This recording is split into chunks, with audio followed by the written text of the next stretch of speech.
Hi, everybody. I'm Mike Shields. Welcome to Next to Media. My guest this week is Zach Raschuti. He is the head of retail at Kepler. Hey, Zach, thanks for being here. Thanks for having me, Mike.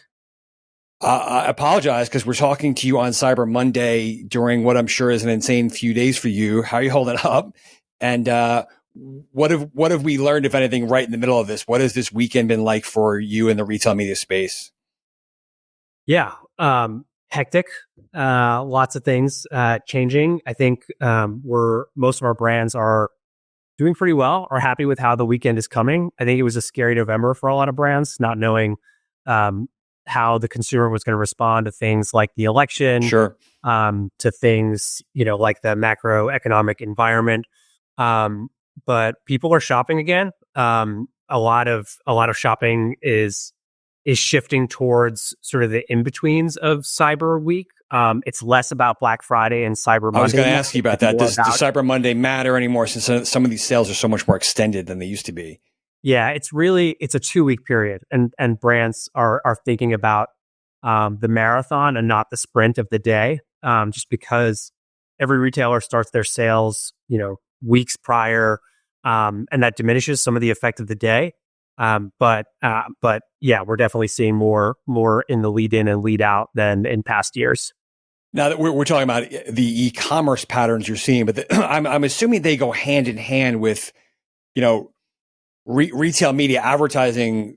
Does it mirror? Like, I guess I'm asking: are you spending heavily and adjusting spend left and right during these periods as you see sales go up and down, or is it pretty standard? Like, what does the strategy look like there? Yeah, I think it depends on each brand, but we typically advise our brands, for top of funnel brand marketing, that ship has sailed. We started that 6 to 8 weeks ago to Yeah. get in front of consumers, and a lot of the optimization and kind of shifting gears is happening in depth for endemic brands. It's the on-site advertising, the off-site programmatic piece that extends off of the retail media network. And most of that is happening, and that, of course, influences in-store sales as well. Yeah. But that's all happening, in real time in and around the event. What are you seeing in terms of? I know I'm jumping around a bit here, but there's overall in retail media there is a push to get off platform. That seems to be the buzzword, right? So many retailers have gotten into this space. They've gotten close to maxing out the advertising real estate on their own properties and apps. They want to go somewhere else. How's that going? And is it going more towards the open web, to social, to somewhere else? Yeah, it's a great question. It's probably one of the most important pieces of scrutiny that we apply to retail media networks here, which is, over the last few years, a lot of these retail media networks have done a really good job of selling media to non-media experts, so to speak, like because of the traditional where media has sat within the brand environment, usually living with shopper marketing and sales Yeah. teams.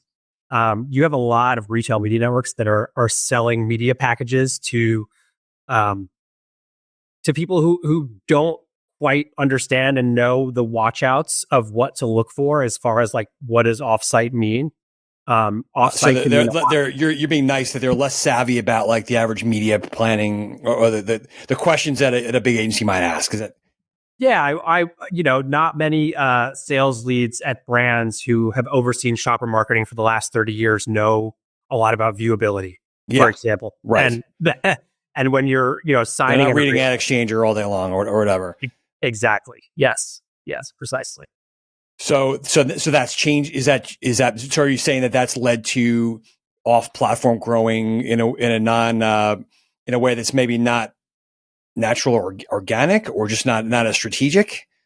I think if you're a brand that is either less savvy, or I think that's where the role of an agency partner comes in, Yeah. to come and play that intermediary, because the brand is just trying to grow sales at that retailer, and they'll do whatever it takes to do that. And for retail media networks, they are trying to grow their media business, which often is tied to growing their sales business, Yeah. but at times it is not always. Those things Right. don't quite go hand in hand. So as the agency partner, we've tried to come in and provide structure and guidance to that and say, hey, like, what does offsite actually mean for you? Is it the programmatic open web? Is it social? Is it connected TV? And I think we try and bring together the brand and performance world for that matter, because, a team that is tasked with lower funnel objectives, is going to have a very different set of needs than a brand that's trying to launch a product for the first time and needs a much broader awareness play in a different set of channels. Yes. I want to come back to that point, but I want to maybe step back for a second. What you talk about what you're doing? We talk about retail media, and it is this massive category that's emerged in the last couple of years. But Amazon is such a huge chunk of it. You're building up your Amazon team. What is behind that? You see a lot of independent agencies that are built almost entirely on Amazon. You're seeing a lot of more investment there. What's behind your move there? Yeah, I think part of that is we've always been a performance-oriented agency. We were born out of programmatic. And so there is an appetite in understanding which platforms are giving marketers the most control. And Amazon has invested, alongside Walmart and some of the other leading networks, by far the most in their actual ad tech. Which means that there is more ability for non-endemic advertisers to extend into Amazon. And they're the number one player in terms of, all these things converging. You have, privacy regulations, which has made digital marketing more challenging. You have the growth of connected TV advertising, which, for all the talk of connected TV scale over the last few years, it's really only been in the last year that connected TV has finally surpassed linear in terms of actual viewership. Yeah. And then the measurement piece, which is, how do you actually evaluate the success of your marketing? And Amazon is one of the most powerful tools for doing that for endemic and non-endemic advertisers, with how self-service they've made a lot of their measurement solutions.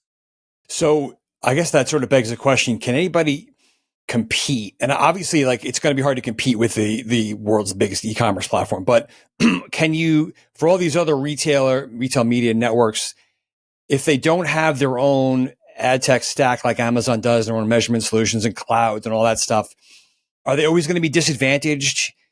Besides not being as big as Amazon, like in terms of trying to go after that bigger opportunity, or can they match them on a tech basis? Yes, definitely. I think so. I think that what you've seen brands do with the Trade Desk is how to match Amazon. The Trade Desk is, one of the most successful ad tech platforms out there now. And when brands and retailers start this build it or buy it journey, Amazon chose to build it. Yep. While other retailers are choosing to buy it, and that's not necessarily a wrong solution. The success of retail media solutions is not going to hinge on the sophistication of their tech. It's going to be how they bring together all of the pieces that go into a retail media network, of which tech is one thing, but owned media is another, which is how unique actually is your media, whether that's your on-site media or the properties that are adjacent. It could be, digital out of home banners like in and around your storefronts. It could be your partnerships. And when you combine that with your customer file, it's this connection of all those different pieces. Coming back to Amazon, you mentioned how this world is all. You're often trying to cater to brands that just have performance goals in mind versus something broader, newer brands. Amazon seemingly can do it all, right? They have, they've got the great demand generation stuff with sports and Twitch and Prime, and then obviously can close the deal. Are those things coming together for you? Are they totally separate worlds within Amazon and within the way your brands operate? Yeah, great question. Oftentimes when we start talking to brands, they're separate worlds, but pretty quickly we try and bring them together.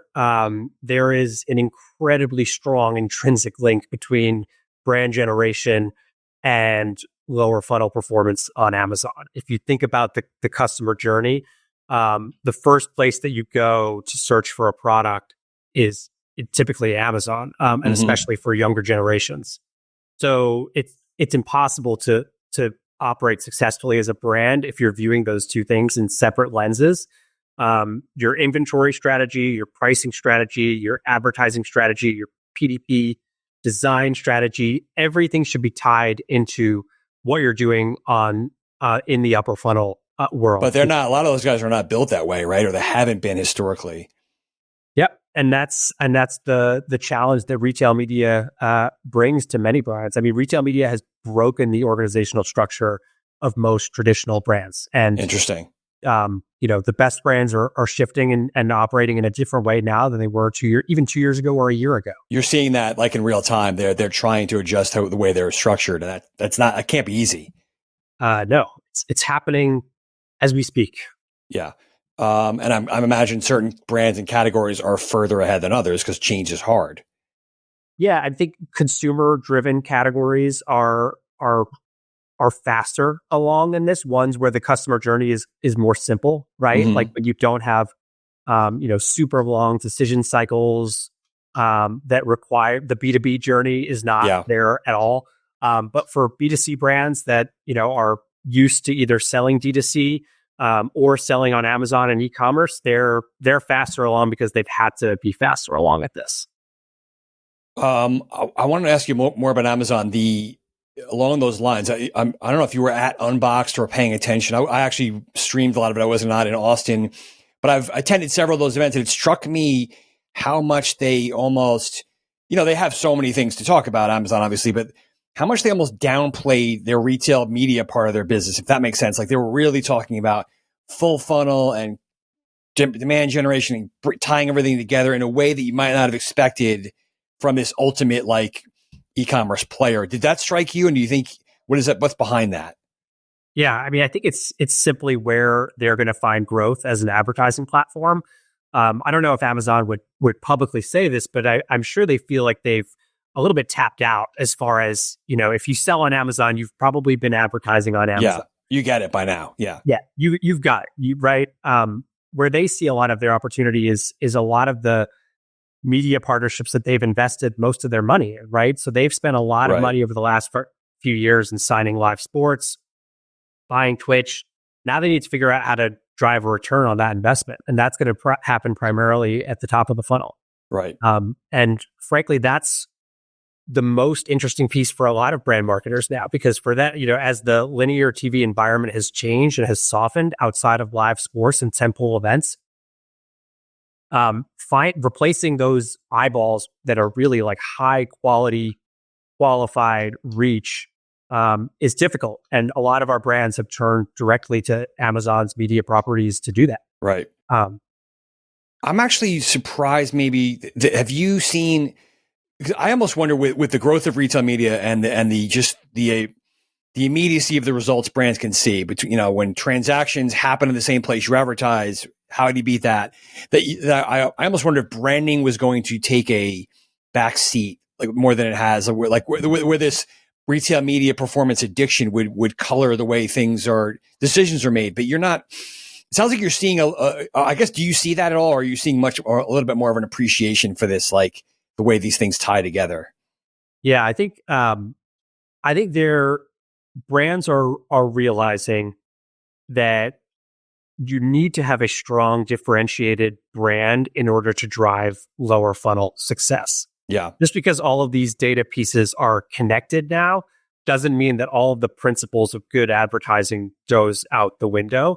And I think brands that chase transactional, performance-oriented media over a long period of time are eroding their P&L, because with a less memorable brand and as you chase more performance-oriented tactics, you're adding in discounts, you're going deeper into the bottom of the funnel, spending more of your dollars. You don't mean anything to the customer at a certain point, even though you maybe clicked on Instagram for a little while. It's long term, you can't play that game. You lose your pricing power, right? Like if the brand doesn't stand for anything and it doesn't have meaning and value inherent in it, you're just going to chase discounts over and over again to convert them. Getting back to Amazon, you mentioned how one of the big pushes to go off platform is CTV. Theoretically, it still seems like the jury is very much still out in terms of shoppable TV and its potential. I've seen Amazon talk this up a lot. I've seen them maybe talk less about it lately. How are they doing in terms of pushing this maybe this dream that you're eventually going to just add stuff to your cart from a TV ad or QR code or voice or whatever. How's that journey going? And or are they more focused on TV attribution versus shoppable TV? Yeah, I think Amazon is more focused on TV attribution because that's more built into the platform from a nascent perspective. In that, you can launch TV ads on Amazon and in real time have insight into the sales and branded searches that TV ad is driving. I think shoppable TV, everybody wants shoppable TV to be a thing. I think this is a thing where, ad tech marketers created a solution to a problem that maybe didn't exist yet. Right. Before asking the people. Before asking the people, yes.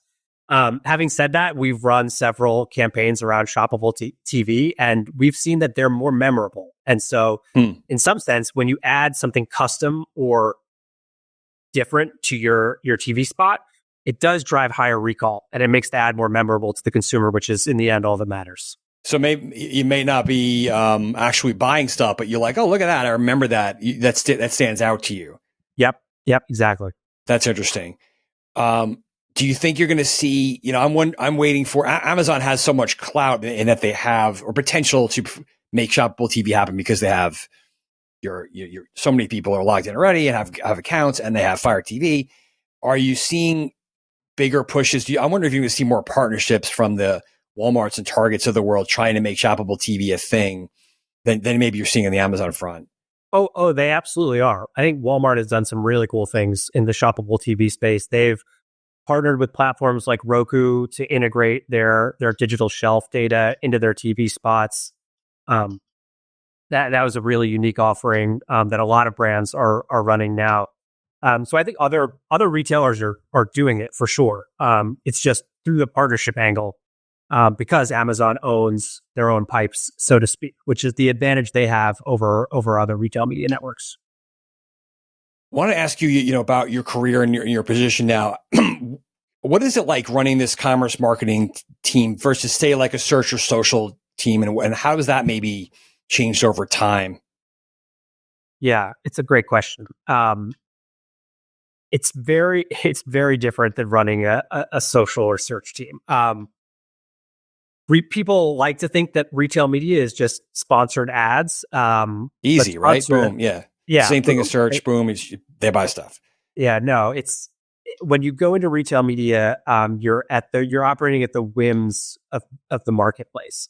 So pricing, eligibility, profitability, organic rank, inventory, competitor environment, all of those things play a bigger role in your advertising strategy than your paid ads in some instances. And so from a skill set perspective, one of the challenges and opportunities is really taking a more e-commerce based approach to training people and making sure that they understand the landscape of what they're advertising in. Like physically go search on Amazon or Target and think about your ads within that environment versus traditional search and social performance marketing is very transactional. You can build your ad almost in isolation from the environment around it, put it out into market but for retail media. That is a real difference. A couple more from me, Zach. This is great. What about, we mentioned the other potential outlets for this off-platform thing. Do you see, there's a lot of hope, I think, that the open web becomes this great place because the open web is sort of thought of as being hurting right now and struggling. And wouldn't it be great if the retail media money came there some way with, bringing all that data and retargeting people all over the place?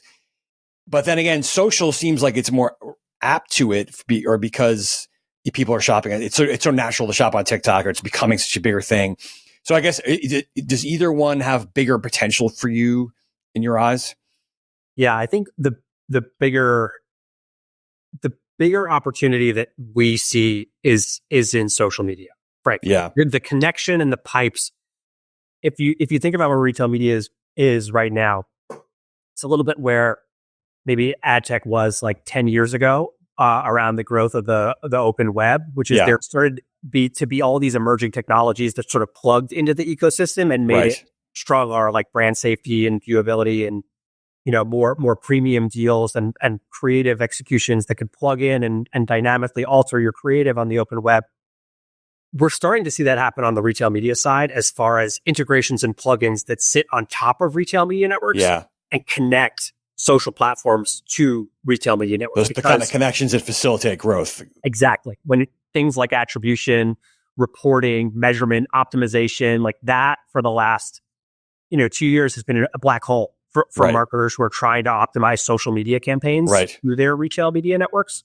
But that's beginning to change. I think that's probably the most exciting part of growth in the industry right now is how are these partnerships going to emerge between retailers and social platforms? Are they going to be actual like first party partnerships where, Amazon is partnering with TikTok and Meta to allow brands to actually manage those campaigns? Yeah.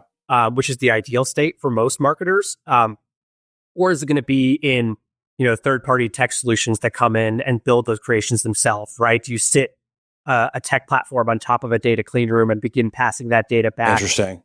In a privacy safe way? And that's the direction we see retail media going in for now. Lastly, we're talking on Cyber Monday. It's already December 2nd. Thanksgiving was kind of late. What does the rest of this holiday shopping period look like for a lot of your brands? Is it almost over? It used to be till that last shipping date before Christmas. Now I don't know. I don't know if so much activity happens before Black Friday that it's calms down, or what do the next couple of weeks look like? Yeah, I mean the benefit of most retailers are they'll offer far later shipping dates than your typical D2C brand. Yeah, right. Your Amazons and your Walmarts, even your Targets are going to get products to you later in the year, and so we go right up until the 22nd and the 23rd as far as strategy goes. There's a lot of last minute gifting that happens there, and then even after that, right after the holiday period, there is this like fifth week of December that is in between the fifth quarter. The 26th and New Year's, we do see shopping happening then. And there are also those gift cards, you got to burn them. Gift cards and media efficiencies. A lot of brands pull out. Right. And That's so true. if you're smart and you leave a couple of dollars on the table, there's a lot of efficient customer acquisition that could happen in that last week. Interesting. Well, good luck with the next few weeks. You'll need your holiday break when it comes, but awesome insights, Zach. Thanks so much for your time here. Yeah. Thank you, Mike. Appreciate it.